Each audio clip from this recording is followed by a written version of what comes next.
이사야서 16장 7절 8절 말씀입니다. 이사야서 16장 7절 8절 말씀 우리 같이 봉독하겠습니다. 그러므로 모압이 모압을 위하여 통곡하되 다 통곡하며 길하레셋 건포도 떡을 위하여 그들이 슬퍼하며 심히 근심하리니 이는 헤스본의 밭과 신마의 포도나무가 말랐습니다.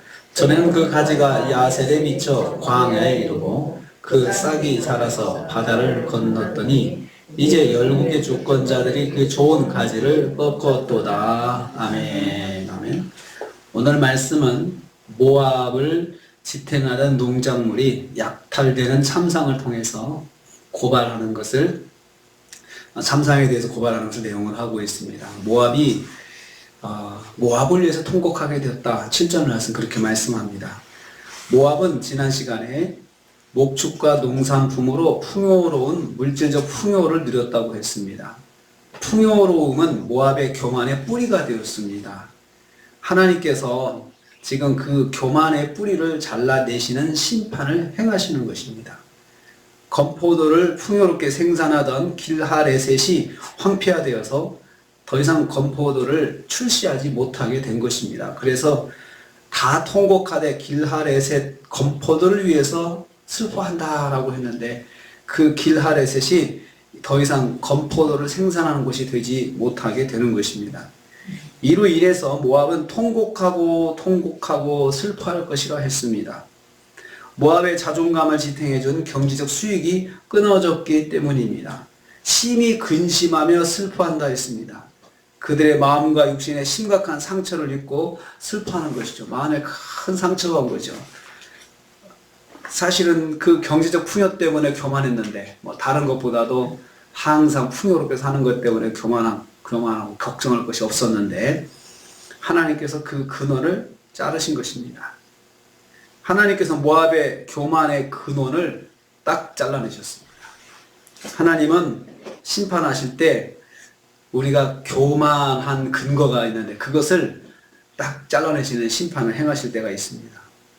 두 번째로 8절 말씀 보면요, 모압의 밭과 포도나무가 말라 죽었다 했습니다. 그것은 어떻게 해서 그런 상황이 왔는지 그 이유를 말씀하고 있습니다. 그 말씀 보면 헤스본의 밭하고 신마의 포도나무란 말이 있습니다. 헤스본의 밭과 신마, 헤스본과 신마라는 곳이 나오는데 이 두 지역은 서로 지리적으로 가까운 곳에 있으면서 포도나무로 유명한 곳이었습니다.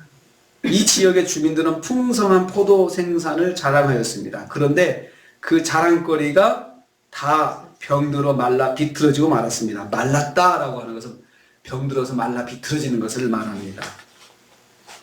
병들어 쇠약해져 말라 비틀어지게 된 것을 말합니다. 여기서 말랐다는 말은 수동형으로 되어 있는데요. 사람들의 의지와 관계없이 상관없이 부정적인 결과가 주어진 것입니다. 나는 그렇게 되고 싶지 않은데 나의 의지와는 나의 바람과는 상관없이 외부적인 여건에 의해서 그렇게 돼버리는 것이죠.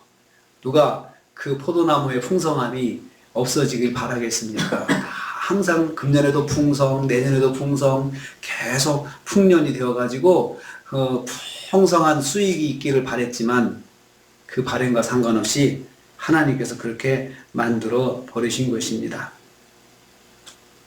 하지만 그 포도밭이 하나님의 심판을 받아 말라 죽게 되었던 것입니다. 모압 사람들이 슬퍼하고 통곡할 수밖에 없는 이유가 바로 여기에 있습니다. 자기들의 자존감이 말라 죽었으니까요.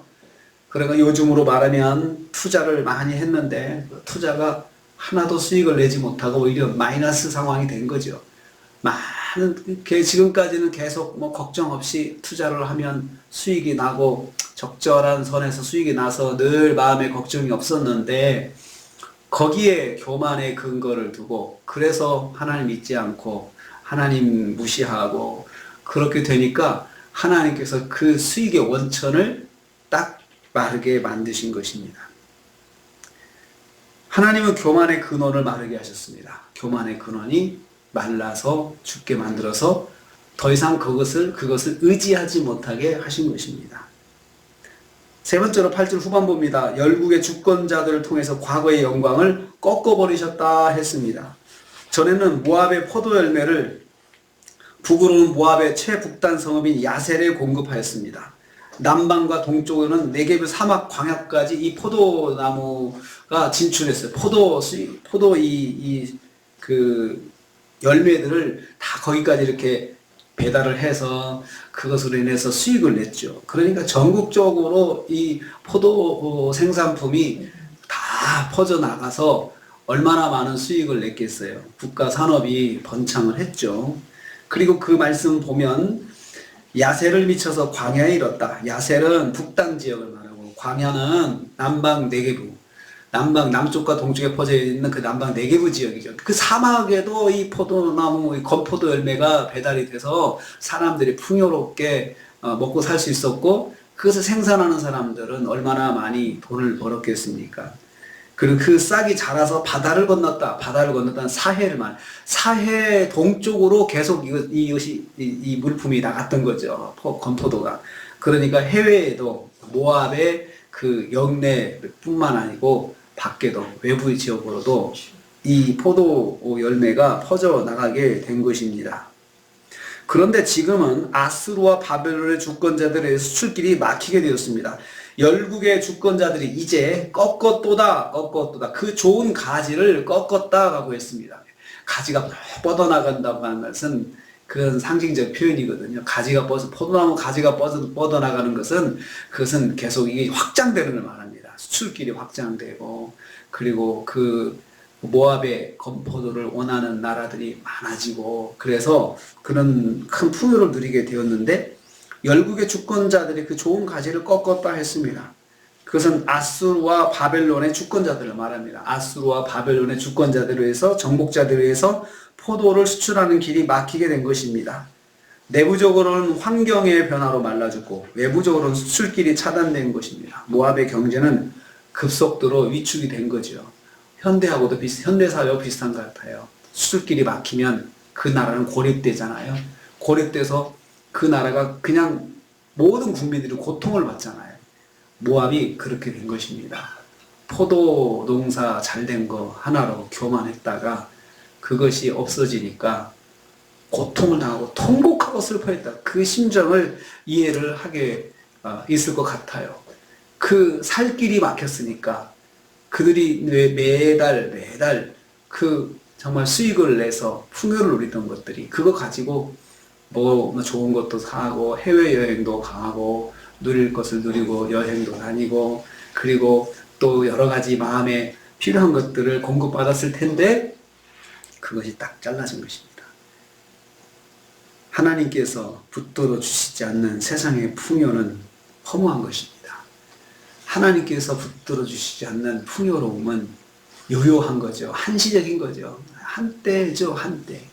영원한 풍요가 있어야 되는데, 하나님이 하나님께서 그것 때문에 교만하고, 그것 때문에 하나님 믿지 않고, 그것 때문에 하나님을 무시하고, 그러면 결국은 이 모압같이 하나님께서 심판하신다는 거예요. 우리는 지금 계속해서 이사야서를 통해서 하나님의 심판이 어떻게 진행되는가 보는데요. 한 나라 지금 이스라엘과 유다뿐만 아니고 그 주변에 있는 나라들도 다 하나님이 심판하시고 있거든요. 심판하시는데 얼마나 하나님께서 철저하게 심판하십니까? 그냥 대충 하시는 게 아니에요. 하나님께서 심판하시면 철저하게 심판하세요. 한 사람도 벗어나지 못하게. 그리고 모든 죄인이 골고루 고통을 받게, 골고루 심판을 받도록 하나님께서 행하시는 것을 봅니다. 반대로 생각해 봅시다. 축복하시면 얼마나 철저하게 축복하실까요? 하나님께서 축복하시면 정말 철저하게 축복하세요. 심판도 철저하게 하시지만 어느 누구도 하나님 앞에 정말 그 헌신하고 하나님께 순종하고 그랬는데 하나님께서 실수로 빠뜨린다거나 축복을 빠뜨린다거나 이 사람한테 이만큼 줘야 되는데 실수로 덜 준다거나 그럴 일이 절대 없다는 것이에요. 하나님께서 축복을 한번 하시면, 심판도 그렇게 철저하시면 축복도 하나님이 그렇게 철저하게 하신다는 것이에요. 그렇기 때문에 우리는 이 말씀을 보면서 정말 우리가 내가 뭔가 하나님 앞에 잘못한 것은 하나님은 다 기억하고 계신다는 것도 아셔야 돼요. 그래서 우리가 회개를 하더라도 철저하게 회개하고, 하나님 제가 이거 정말 잘못했습니다. 죄송합니다. 내가 기억났고 깨닫고 있는 한에 있어서는 철저하게 하나님 앞에 엎드려야 됩니다. 그리고 또 우리가 믿음으로 기대할 것은 내가 순종하면 말씀대로 순종하는 자에게는 하나님 복을 주신다고 하는 그 말씀도 그냥 하시는 말씀이 아니고 철저하게 지켜주시는 말씀이다. 심판도 이렇게 그냥 그들의 근원을 마르게 하시고 온 죄인들이 똑같은 고통을 받도록 하나님께서 행하시는 것을 보면서 한 주간을 우리가 하나님을 경외하는 마음으로 한 주간을 살아야겠다 생각을 합니다.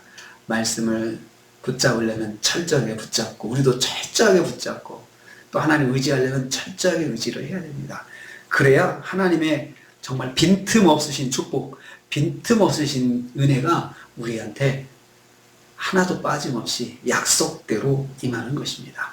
하나님을 경외하시면서 한 주간도 우리가 말씀대로 철저하게 순종하시면서 사시는 저 여러분 되시기를 주님의 이름으로 축복합니다. 주님 감사합니다.